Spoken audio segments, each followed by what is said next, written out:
ओम अज्ञानतिमिरन्धस्य ज्ञानञ्जनशलाकया चक्षुरुन्मिलितं येन तस्मै श्रीगुरुवे नमः। श्रीचैतन्यमनोभीष्टं स्थापितं येन भूतले स्वयं रूप तदा मह्यं ददाति स्वपदान्तिकम्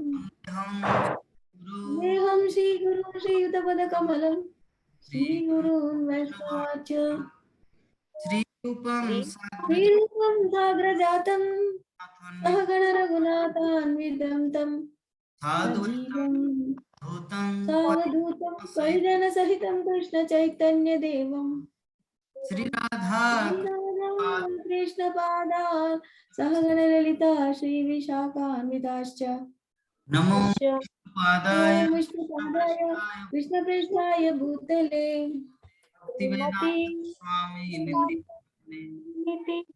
नमस्ते सरस्वती देवे गौरवाणी प्रचारिणे निर्विशेष शून्यवादी पाश्चात्यदेशकालिने हे कृष्णा करुणा सिंधु दीनबंधु जगतपते गोपेश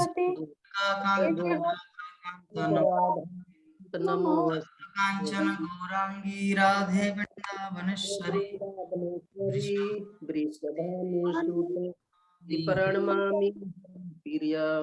वाञ्छाकल्पतरुभ्यश्च कृपा सिन्धुभ्येव च पतितानां पावनेभ्यो वैष्णवेभ्यो च नमो नमः श्रीकृष्ण चैतन्य प्रभु नित्यानंद श्री अद्वैत गदाधर श्रीवासादि भक्त वृंद हरे कृष्ण कृष्ण कृष्ण हरे हरे हरे हरे राम हरे राम राम हरे हरे राम हरे हरे।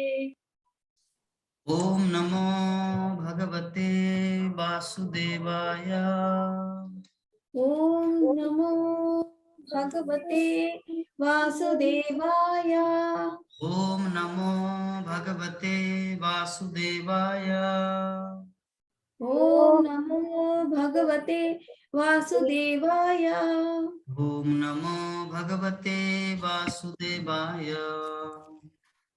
ओम नमो भगवते वासुदेवाय नारायणं नमस्कृत्य नारायणं नमस्कृत्य नरं चैव नरोत्तमं नरं चैव नरोत्तमं देवीं सरस्वतीं व्यासं देवीं सरस्वतीं व्यासं ततो जयमुदीरये ततो जयमुदीरये नष्टप्रायेषु अभद्रेषु नष्टप्रायेषु अभद्रेषु नित्यं भागवत सेवया नित्यं भागवत सेवया भगवती उत्तम श्लोके भगवते उत्तम श्लोके भक्तिर्भवति नष्टिके भक्तिर्भवति नैष्टिकी। श्रीमद् भागवतम प्रथम स्कंद 10th अध्याय श्लोक संख्या 4 कामं ववर्षं पर्जन्य कामं ववर्षं पर्जन्य सर्वकाम दुधामहि सर्वकाम दुघामहि तिसिचुस्म व्रजान् गावा शिशिचुस्वाव्रजान् गावा पयसोधस्सतिर्मुदा पयसोदस्वतीर्मुदा कामं ववर्ष पर्जन्य कामं ववर्ष पर्जन्य सर्वकाम दुधामहि सर्वकाम दुघामहि तिसिचुस्म व्रजान् गावा शिशिचुस्वाव्रजान् गावा पयसोधस्सतिर्मुदा। पयसोदस्वतीर्मुदा। हरे कृष्ण। नंद किशोरी माता जी और अर्चना माता जी आप लोग अनम्यूट कीजिए, नहीं तो बोल कैसे पाएंगे। हम अनम्यूट का ऑप्शन भेज रहे, उसको ओके करना है। गलती हो गया। ठीक है, बोलिए। गलती हो गया। क्षमा कीजिएगा, नहीं देखे। ओके, गीता माता जी बोलिए। हरे कृष्णा। कामं ववर्षं पर्जन्य कामं वर्ष्य वर्जेन सर्वकामादुगामहि सर्वकामहि शिशिचु स्म व्रजान् गावा शिशिचु स्म व्रजान् गाव पयसोदस्वतीर्मुदा पायोषोधति मूर्धा। हरे कृष्ण। कामं ववर्ष पर्जन्य कामं ववर्ष पर्जन्य सर्वकाम दुधामहि सर्वकामदुघामहि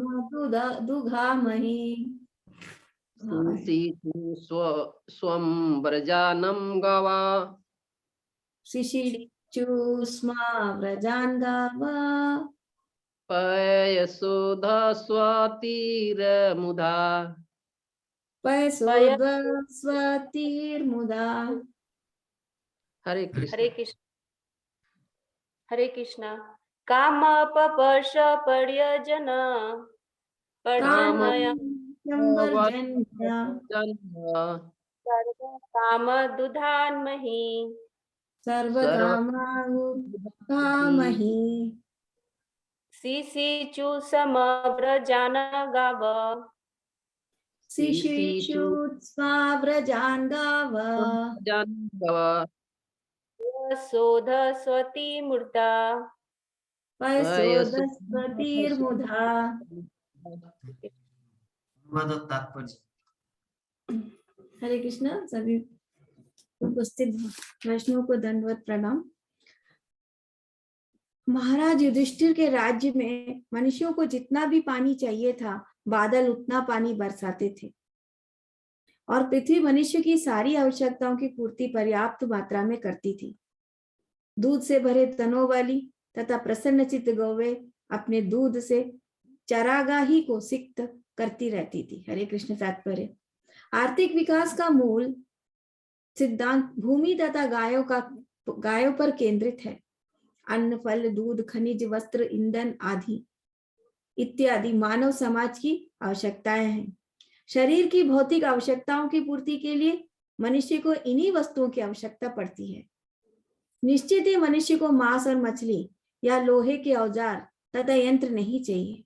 महाराज युधिष्ठिर के शासनकाल में सारे संसार में नियमित वर्षा होती थी। वर्षा मनुष्य के नियंत्रण में नहीं होती। स्वर्ग का राजा इंद्रदेव वर्षा का अधिष्ठाता है और वह भगवान का सेवक है। जब राजा तथा राजा के अधीन लोग भगवान की आज्ञा का पालन करते हैं तो आकाश से नियमित वर्षा होती है और यही वर्षा पृथ्वी पर विविध प्रकार की उपजों की नियमित स्वरूप है। नियमित वर्षा से न केवल प्रचुर धान्य तथा फल उत्पन्न होते हैं, अपितु जब नक्षत्रों के साथ वर्षा का संयोग बैठता है तो बहुमूल्य रत्न तथा मोती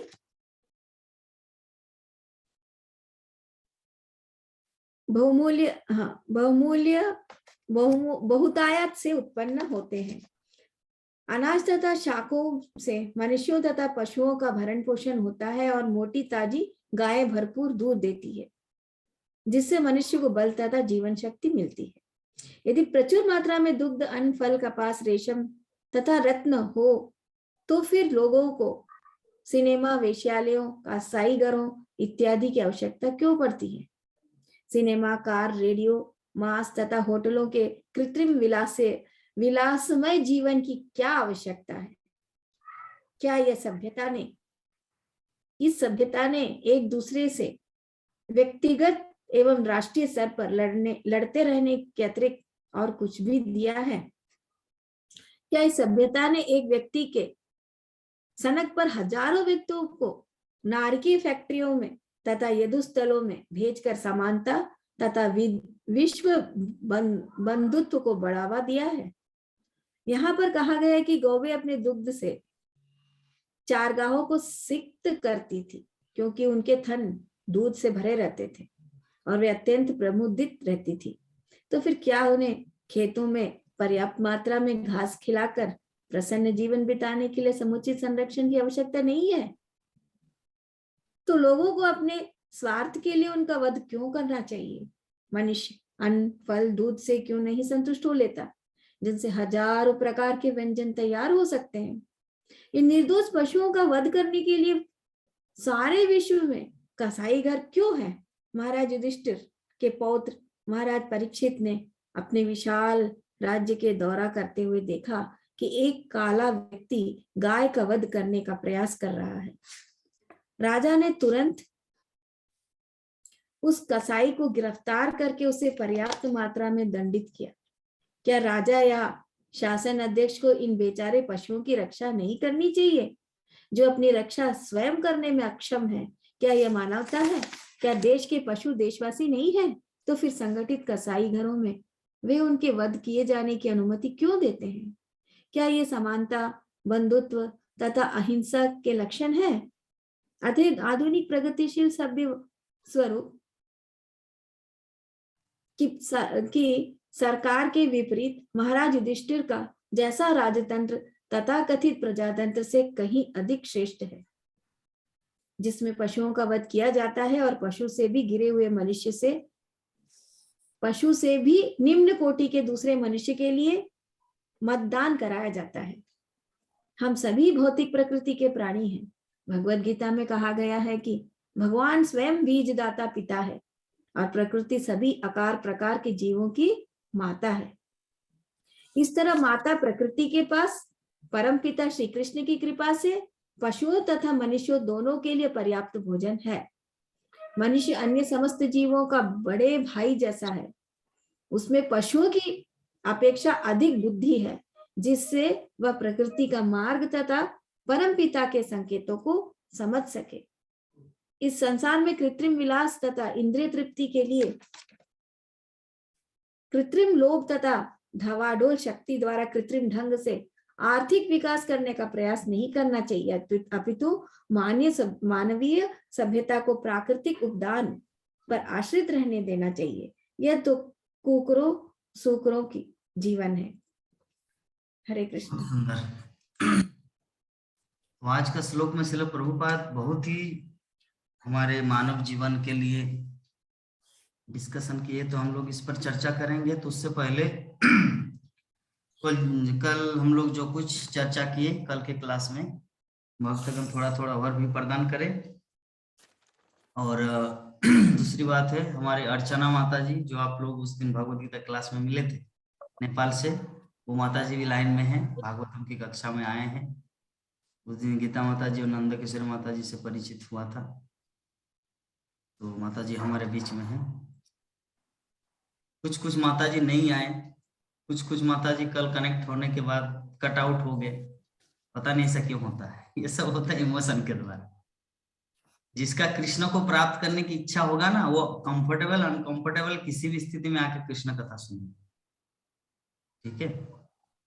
और कंफर्टेबल के चक्कर में जो जाएगा वो भी कृष्ण को प्राप्त करेंगे, लेकिन थोड़ा देर लगेगा, है ना। इसीलिए हम लोग को कृष्ण कथा में मतलब जुड़ने के लिए माताजी क्लास दे रही है, पिताजी क्लास दे रहा है, वो नहीं देखना। कृष्ण कथा हो रहा है, बस आ जाना। तो माताजी थोड़ा अपना परिचय प्रदान करें, जब इस क्लास में, हमारे भागवतम क्लास में नए आए हैं।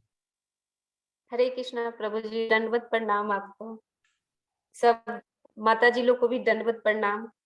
प्रभु जी भी क्लास हम पहले मायापुर जो रूप सनातन प्रभु जी हैं, उनके द्वारा आपके बारे में कुछ जानकारी मिली है। और मायापुर टीवी से इधर हम देख रहे थे, आपका क्वेश्चन आंसर जो चल रहा था वो भी हम फॉलो देख रहे थे। उससे हमको जिज्ञासा आपसे और माता जी से मिलने का हमको बहुत इच्छा हो रहा था कि आप लोग से कैसे हम बात कर पाएंगे, कम से कम तो बात तो हो जाए। तो हमने सोचा और मेरा कृपा हुआ, आप लोग का कृपा हुआ कि ठाकुर जी का कृपा हुआ कि आप लोग से हम बात कर पाए। यही हम मेरा सौभाग्य है प्रभु जी। हम सोच रहे थे सिर्फ, लेकिन हमको ये मौका अवसर प्रदान हो गया। आप लोग से बात करने का। और हमको कुछ नहीं आता प्रभु जी, मेरा भी स्टार्टिंग हो रहा है, जब वगैरह कर रहे हैं, और आपका कृपा रहे तो आगे सब कुछ अच्छा चले। बहुत सुंदर विनम्रता है माता जी, सभी भक्तों की कृपा आप पर वर्षण होंगे। क्या परम प्राणमोहन प्रभु जी माता जी को कृपा नहीं करेंगे? इतना सुंदर बोले। आप कृपा प्रदान कर दिए, सबका कृपा हो गया प्रभु जी। अच्छा, नंद किशोरी माता जी, क्या आप कृपा नहीं करेंगे अर्चना माता जी को?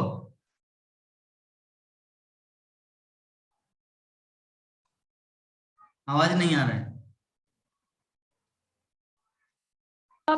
आप तो सामने सब कुछ प्रदान कर रहे हैं प्रभु जी, हम लोगों को भी कर रहे हैं, वे माता जी की भी करेंगे आप, अभी से बढ़ के क्या है? तो मेरे पॉकेट में तो कुछ नहीं है, जैकेट में पॉकेट भी नहीं है, कहाँ से मिलेगा, कहाँ से कृपा को लाके देंगे? आप ही के अंदर तो सब कुछ है प्रभु जी, आप ही के अंदर तो सब कुछ है, चलिए सारा तो आप। चलिए, तो गीता माता जी कृपा करेंगे कि नहीं? पूरे कृपा है, पूरे कृपा है, आगे बढ़िए बिल्कुल। चलिए, बहुत सुंदर। प्रभु जी के साथ बिल्कुल आगे बढ़िए। तो हम पहले प्राणमोहन प्रभु जी से अनुरोध करेंगे, कल हम लोग क्लास में क्या डिस्कस किए थे संक्षेप में बताने की कृपा करें प्रभु जी। हरे कृष्णा प्रभु जी, दंडवत प्रणाम। धन्यवाद, प्रणाम। कल कल प्रभु जी सुने थे कि विष्णुदेव और भगवान श्री कृष्ण के उपदेश को सुन करके युधिष्ठिर महाराज मतलब संतुष्ट हो गए, धन्य हो गए, और उनकी जो अंतर ज्ञान विज्ञान जो था वो पूरा ज्ञान हो गया। और भगवान कृष्ण की अधीनस्थ रहते हुए उन्होंने सब काम को किया, आगे बढ़ते रहे, और उनके सभी भाइयों, भीम सहित जितने भी भाई थे, सबने उनका राजकाज में सहयोग किया।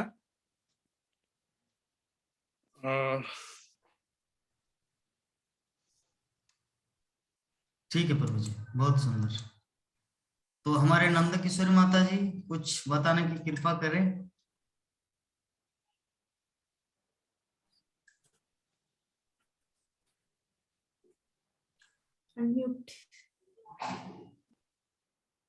हरे कृष्णा, नंद किशोरी माता जी। जी प्रभु जी, हरे कृष्णा, सभी भक्त लोग के दंडवत प्रणाम। प्रभु जी, कल तो ये 3 नंबर श्लोक में आपने सब बताए थे कि जब युधिष्ठिर महाराज अपने राज गद्दी पर बैठे तो सब कुछ अच्छे से चलाने लगे, क्योंकि कृष्ण भगवान और भीष्म देव के अनुमति के अनुसार सब कुछ अच्छे से चलाने लगे। और वे जिस तरह वे पहले जैसे पृथ्वी पूरा विश्व के हाँ पूरा विश्व उनके हाथ में था। जैसे कि वे मतलब विश्व मतलब समुद्र वगैरह सब कुछ उनके हाथ में था, और सब अच्छे से चला रहे थे। उनके भाई लोग भी उनको सहयोग किए थे। और ये राज्य का कहाँ अटक गए हम, समुद्र सब मतलब देख रहे थे, और सबों के अच्छे से खुश करके चला रहे थे। और ये कहीं अटक गए हम। ठीक है माता जी, कोई बात नहीं। तो हमारे गीता माता जी से अनुरोध करेंगे, माता जी कल के क्लास में क्या हमारा चर्चा हुआ था पूरा डिटेल में थोड़ा बताने की कृपा करें। हरे कृष्णा, कल हमने हरे कृष्णा प्रथम स्कंद के 10वें अध्याय के श्लोक संख्या 2 और 3। तो उसमें प्रबुद्ध बताए थे अनुभव प्राप्त करना, मतलब कोई सीनियर से भक्ति हमें किस प्रकार से किसी भी परिस्थिति में हमें नहीं छोड़ना चाहिए। भक्ति जो है, हम हमारे पास कोई भी परिस्थिति आए हमारी जिंदगी में, भक्ति को हमको छोड़ना नहीं चाहिए। भक्ति कैसे लेना चाहिए? प्राप्त करना चाहिए सीनियर लोग से। हम भक्ति में जो सीनियर है उनको जो भक्ति प्राप्त है, जो अनुभव प्राप्त है, वो हमको सुनना चाहिए, उनसे श्रवण करना चाहिए। जितना अधिक हम श्रवण करेंगे उतना अधिक हम परिपक्व होते जाएंगे। इसलिए परंपरा, मतलब क्या वो वर्ड को याद नहीं आ रहा प्रभु जी, परंपरा, गुरु परंपरा के आधारित जिस प्रकार बोले गए हैं, तो हमारे प्रभु जी, हमारे माता जी जो कुछ भी हमको बोलते हैं उसको श्रवण करना है। जितने बार हो सके हम श्रवण करें। जितना हम श्रवण करेंगे तो हमारे मुंह से भी उतने अच्छे से उच्चारण होगा। तो उच्चारण होने के लिए हमको श्रवण बहुत जरूरी है, क्योंकि उसमें शब्द जो होते हैं बहुत ही शक्तिशाली शब्द है। बोलते हैं ना कि कृष्ण यथारूप में, तो यथारूप में बताते हैं हमको। तो यथारूप में हम ऐसी जनरली बात नहीं कर सकते। अनटिल एंड अनलेस हम उसको अच्छे से श्रवण नहीं करेंगे तब तक हम अपनी जबान में ला नहीं सकते। वो तो मुरारी जी इतने ये है कि वो इतने सुगमता से पानी जैसे बोल देते हैं, बहुत अच्छा बोलते हो। तो इस श्लोक में ये था कि मतलब सूत गोस्वामी जी सोनकादि आदि ऋषियों को आ रहे हैं कि युद्ध समाप्ति के बाद श्री कृष्ण भगवान वापस द्वारिका जा रहे हैं।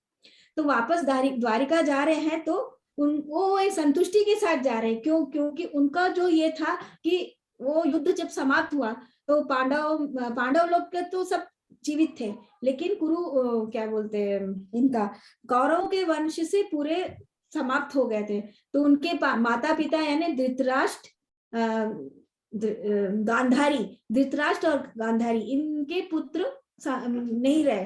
तो उनको सांत्वना देने के लिए श्री कृष्ण युधिष्ठिर भगवान के साथ श्री कृष्ण भगवान साथ में गए, उनको सांत्वना दिए, ढांढस बंधवाए कि मतलब वो एक तपस्विनी थी तो उनको तो ज्यादा ये नहीं चाहिए। गांधारी और भीष्म पितामह का बहुत ही अच्छा ये हमारे भागवतम में बताया गया, महाभारत में, कि इन दोनों का जो ये है सम कक्ष में। जैसे हम लोग श्री प्रभुपाद को बुक पढ़ते जाएंगे, श्रवण करते जाएंगे, तो हमारे पास दृढ़ संकल्प आ जाता है कि भक्ति करना श्रेय है ना। तो पहले समय में क्या होता था, राजा महाराजा जो होते थे वो लोग भक्ति मतलब प्रजा को सिखाते थे। जैसे पहले समय प्रजा होते थे, पूरे पृथ्वी समेत उन लोगों का शासन होता था। उसी प्रकार जो हमारे क्या कहते हैं युधिष्ठिर महाराज है, युधिष्ठिर महाराज भी पूरे जल थल जितने हैं पूरा समुद्र और समेत 7 समुद्र समेत पूरा राज्य उन लोगों को ये रहता था। ये क्रम चलता था परीक्षित महाराज का। अर्जुन के पुत्र थे अभिमन्यु के पुत्र थे परीक्षित महाराज। तो परीक्षित महाराज तक ये बताया गया है कि वो अपने भाइयों के साथ जिस प्रकार से, जिस परंपरागत दृष्टिकोण से हम लोगों का राज्य चलना चाहिए, उसी हिसाब से दोनों उनके भाई लोग भी उनको मदद किए। आजकल क्या होता है, भाई भाई में लड़ाई होती है आपस में, थोड़ा बहुत ये रहेगा घर में तो संपत्ति के लिए लड़ते हैं। प्रभु जी ने यही बताया था। तो ऐसा है कि महान भक्त लोगों को विनम्र होना चाहिए। विनम्र कैसा, जैसे आपने बोले बेटा, एक आध्यात्मिक बेटा, एक हरे कृष्ण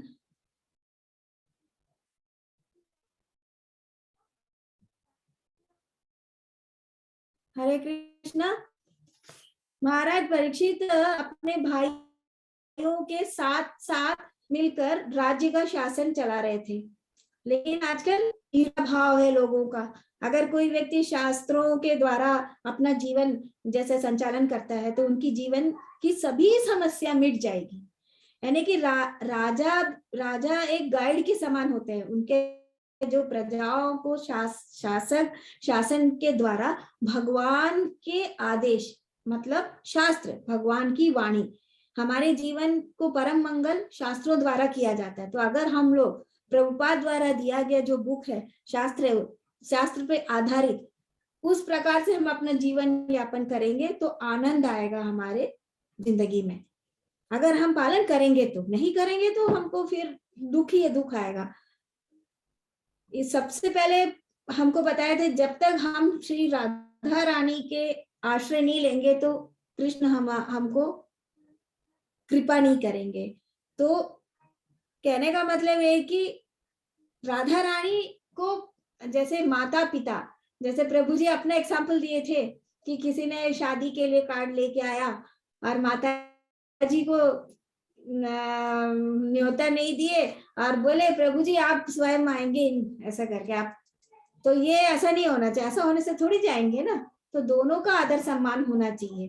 तो उसी प्रकार, हालांकि राधा रानी इनकी पत्नी नहीं थी, फिर भी शास्त्र में ये कहा गया है कि इनके अंश, मतलब ये राधा को जो प्यार करेंगे, श्रीमती राधा को जो स्नेह करेगा उन्हीं को कृष्ण भी ये करेंगे। तो जब तक हम लोग श्रीमती राधा रानी का आश्रय नहीं लेंगे तब तक कृष्ण हमारे नहीं होंगे। कृष्ण का जो प्यार है, जो स्नेह है, पाना है तो पहले राधा रानी से स्नेह करना होगा। तो हरे कृष्णा। बहुत सुंदर माता जी, कल के पूरे क्लास में जितना कुछ सारांश हुआ था हमारे बीच में उपस्थित किए, प्रेजेंट किए माता जी। तो चलिए हम लोग अभी शुरू करते हैं हमारे आज का जो श्रीमद् भागवतम का जो श्लोक है, प्रथम स्कंद 10वां अध्याय श्लोक संख्या 4। तो हम लोग इस पर अभी डिस्कस करें।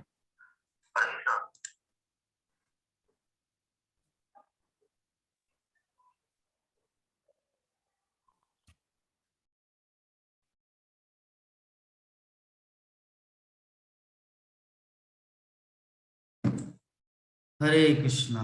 तो श्रीमद् भागवतम का हमारा श्लोक है।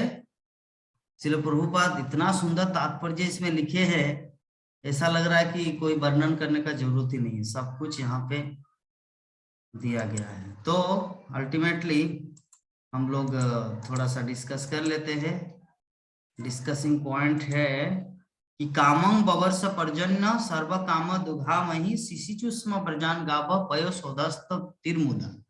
अर्थात महाराज युधिष्ठिर के राज्य में मनुष्य को जितना भी पानी चाहिए था, बादल उतना ही पानी बरसाते थे और पृथ्वी भी मनुष्य की सारी आवश्यकताओं की पूर्ति पर्याप्त मात्रा में करती थी। दूध से भरे थनों वाली तथा प्रसन्न चित्त गौएं तथा दूध से चरागाही को सिक्त करती थी। तो हम लोग ऐसे में सुनते हैं कि युधिष्ठिर महाराज राम राज्य के बारे में सुनते हैं। हर जगह उदाहरण दिया जाता है कि राजा हो तो राम जैसा, राजा हो तो महाराज युधिष्ठिर जैसा। हाँ, तो इसके माध्यम से हम लोग अभी जो अनुवाद में सूत गोस्वामी शौनक आदि ऋषियों को बता रहे हैं कि महाराज युधिष्ठिर के शासन काल में पृथ्वी व्यक्ति की सभी इच्छाओं को पूरी करते थे। जैसे डिजायर ट्री, जैसे कल्पतरु होता है ना, कल्पवृक्ष में कल्पवृक्ष के सामने खड़े होने से किसी भी तरह की इच्छा हो हमारा पूरा होता है।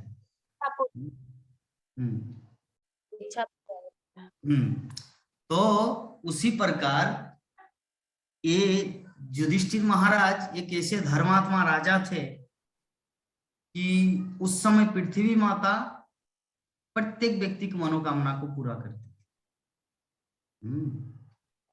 चलो प्रभुपाद एग्जाम्पल देते हैं कि वर्तमान में लोग इतने सारे पापी हैं, इतना पाप करते हैं, स्लॉटर हाउस, कसाई घर, कसाई खाना खोल के इतना पापी है कि पृथ्वी माता को तो कुछ भी नहीं देना चाहिए था, खाने के लिए, पीने के लिए, श्वास लेने के लिए, ऑक्सीजन कुछ भी नहीं देना चाहिए था, किंतु फिर भी क्यों दे रहे हैं? श्रील प्रभुपाद बोलते हैं कि अभी भी कहीं कहीं पर हरे कृष्ण महामंत्र का जप कृष्ण भक्त करते हैं। तो कृष्ण भक्तों को देखकर पृथ्वी माता ये सब देती है। कृष्ण भक्तों को देखकर पृथ्वी माता ये सब देती है। अन्यथा पृथ्वी माता को देना ही नहीं चाहिए था, किंतु दे रहे। कृष्ण भक्तगण महामंत्र जप करते हैं, भागवतम क्लास करते, भागवतम पढ़ते, जिसके कारण पृथ्वी माता ये सब। तो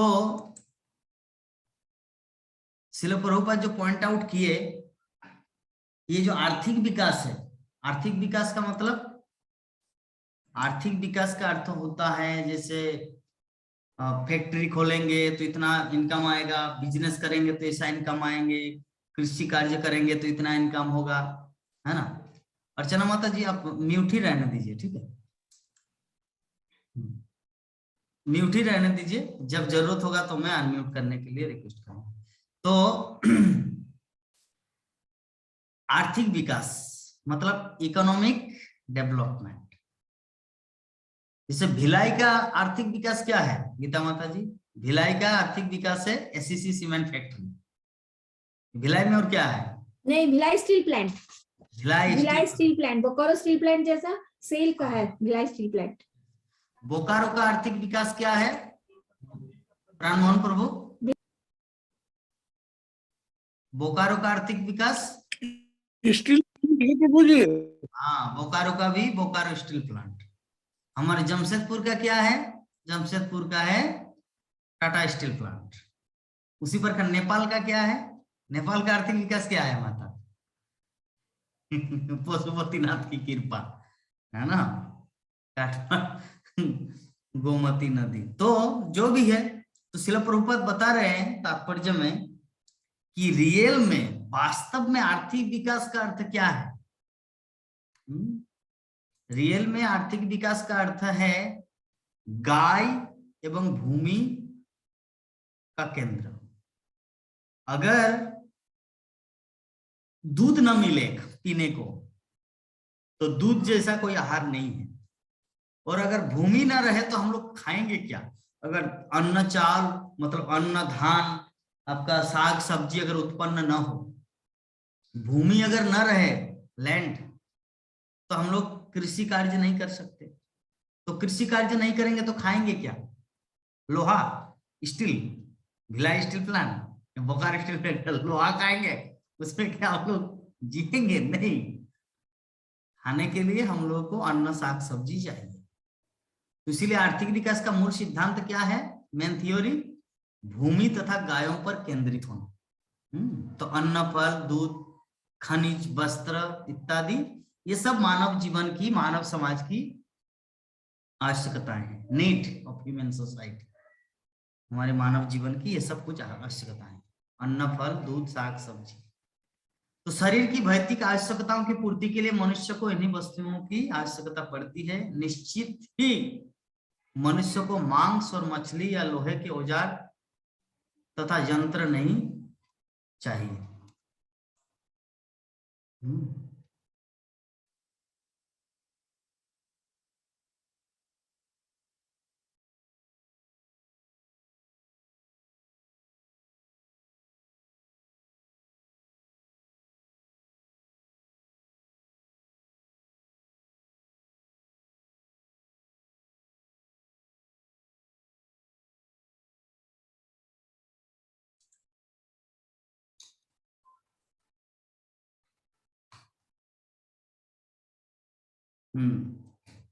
तो मनुष्य अगर मांस मछली नहीं भी खाएंगे तो भी चलेगा। मनुष्य को मांस, मछली, औजार, लोहे के औजार तथा यंत्र नहीं चाहिए, उनको अन्न साग सब्जी चाहिए। तो महाराज युधिष्ठिर के शासन काल में सारे संसार में नियमित वर्षा होती थी। हमारे संसार में अभाव कब होता है? अकाल कब पड़ता है? जब टाइम पे वर्षा नहीं होता। हम लोग जानते हैं सावन के महीने में अगर बारिश ना आए तो क्या हाल होता है। कृषि जो फरमार लोग हैं पूरा एकदम दुखी हो जाते हैं, क्योंकि उसी समय वर्षा होगा तब तो रोपण करेंगे ना, चाष करेंगे, तब तो धान का खेती होगा, तो तब संसार भर में लोगों को अन्न मिलेगा। लेकिन उस समय अगर न आए तो बोलते हैं ना कभी, अरे ये वाला ये साल तो पूरा बेकार चला गया, एक भी धान नहीं। क्यों बोलते हैं? क्योंकि टाइम पे वर्षा नहीं हुई। तो टाइम पे वर्षा कब होता है? भगवत गीता में भगवान श्री कृष्ण बोलते हैं, अन्नात् भवन्ति भूतानि पर्जन्नाद अन्न संभव।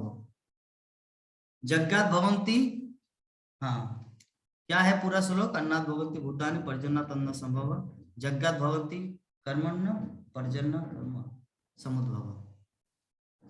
अन्नाद भवन्ति भूतानि पर्जन्नाद अन्न संभव, जग्गात भवन्ति पर्जन्य जग्ग कर्म समुद्भव। यस, अन्नाद भवन्ति भूतानि, ये जो जीवात्मा है, ये जो भौतिक शरीर हम लोग जो धारण किए हैं, हमारे लिए जरूरी क्या है? अन्न। अगर अन्न नहीं रहेगा तो नहीं, मैं तो राइस नहीं खाता, मैं पिज्जा खाता हूँ, पास्ता खाता हूँ। कब तक खाएंगे आप पिज्जा पास्ता? मरेंगे कुछ दिन बाद अगर अन्न नहीं खाएंगे। तो अन्न खाना पड़ता है, अन्नगत प्राण शास्त्रों में कहा गया है। तो अन्नाद भवन्ति भूतानि, और अन्न कहाँ से आता है? कौन आवाज कर रहे हैं? अन्नाद भवन्ति भूतानि पर्जन्नद अन्न संभव। पर्जन्य मतलब वर्षा, बारिश, रेन। पर्जन्नद अन्न संभव, अन्न कहाँ से संभव है? Possible, how is it possible? अन्न कैसे आएगा? अगर वर्षा होगा। अगर वर्षा नहीं होगी तो अन्न नॉट पॉसिबल। और वर्षा कैसे होगा? जग्गात भवन्ति पर्जन्य, यज्ञ करने से वर्षा होती है। और यज्ञ क्या है? और यज्ञ कर्म समुद्भव, और यज्ञ होता है अपना नियत कर्म करने से। नियत कर्म मतलब भक्ति। ये जो भक्ति, हरे कृष्ण महामंत्र का जप, श्रीमद् भागवतम का अध्ययन, श्रीमद् भागवतम कथा का श्रवण, ये भक्ति करने से, श्रवण कीर्तन करने से क्या होगा? यज्ञ होगा। यज्ञ करने से मतलब पानी बरसेगा, और पानी बरसने से धान उत्पन्न होगा, मतलब अन्न आएगा। अन्न होने से व्यक्ति संसार में जीवित रहेगा। तो जो आज का हमारा जो श्लोक है इसी टॉपिक के आधार पर है। श्रील प्रभुपाद बोलते कि वास्तविक आर्थिक सभ्यता क्या है? जहां पर धन, अन्न हो प्रचुर मात्रा में और दूध की मात्रा भी अधिक हो। प्लास्टिक का दूध पीने से लोग मरेंगे, जिएंगे नहीं। प्लास्टिक का दूध कौन, हम पिए थे एक बार, हमारे ब्रह्मचारी आश्रम में एक बार प्लास्टिक का दूध आया था, प्लास्टिक का बना दूध हम पिए थे। बोले कि कितना मोटा है, अच्छा है, पूरा चीनी मिला दिए थे।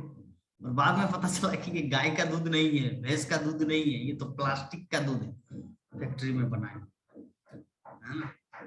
तो हम लोगों को गाय का दूध पीना चाहिए। कौन डिस्टर्ब? आप लोग का आवाज आ रहा है ना, डिस्टर्बेंस कर रहा है ना आवाज? एक सेकंड आप लोग रुकिए। नहीं आ रही है प्रभु जी।